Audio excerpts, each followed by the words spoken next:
যশোরে শীতের আরো খবর জানবো, যুক্ত হচ্ছে সেখান থেকে সহকর্মী এস এম ফরহাদ।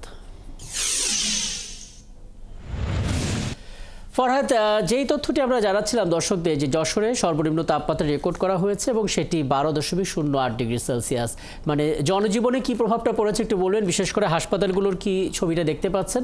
আবহাওয়া অফিস বা কি বার্তা দিচ্ছে? দিন আর রাতের পার্থক্য কেমন থাকতে পারে তাপমাত্রার? ধন্যবাদ।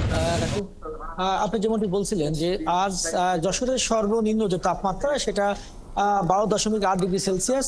তবে বেলা বাড়ার সাথে সাথে কিন্তু আমরা দেখেছি যে সূর্য ওঠার পরপরই কিন্তু যে শীতের তীব্রতা কিছু কমে এসেছে। অর্থাৎ এই মুহূর্তে কিন্তু যশোরের তাপমাত্রা 21 ডিগ্রি সেলসিয়াস বিরাজ করছে।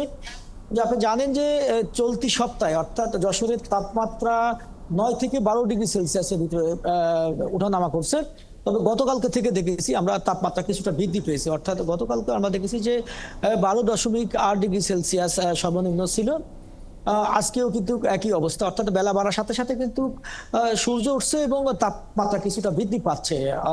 তবে কুয়াশাটা কিন্তু বিশেষ করে সন্ধ্যার পরে প্রচুর পরিমাণে কুয়াশা পড়ছে, কিন্তু বেলা ওঠার সাথে সাথে কিন্তু কুয়াশা আস্তে আস্তে কমে যাচ্ছে এবং পরিবেশ স্বাভাবিক হচ্ছে।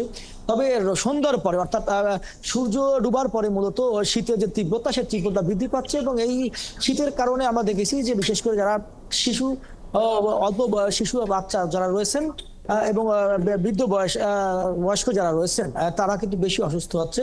হসপিটালগুলোতে খোঁজ নিয়েছি, শীতজনিত যে রোগীর সংখ্যা সেটা কিন্তু প্রতিদিনই কিন্তু বাড়ছে। অর্থাৎ ডাক্তাররা তাদের যে শীতজনিত যে চিকিৎসা সেটা দিচ্ছেন এবং নানা ধরনের পরামর্শ দিচ্ছেন। আর আপনি জানেন যে এই যে শীত যদি আরো বৃদ্ধি পায়, অর্থাৎ যে শৈত্যপ্রবাহ যদি হয় সেই ক্ষেত্রে কিন্তু আপনি জানেন যে যশোরের সবজির কিছুটা প্রভাব পড়তে পারে। এই কারণে কৃষি বিভাগের পক্ষ থেকেও যারা চাষি আছেন তাদেরকে নানা রকম পরামর্শ দিচ্ছেন।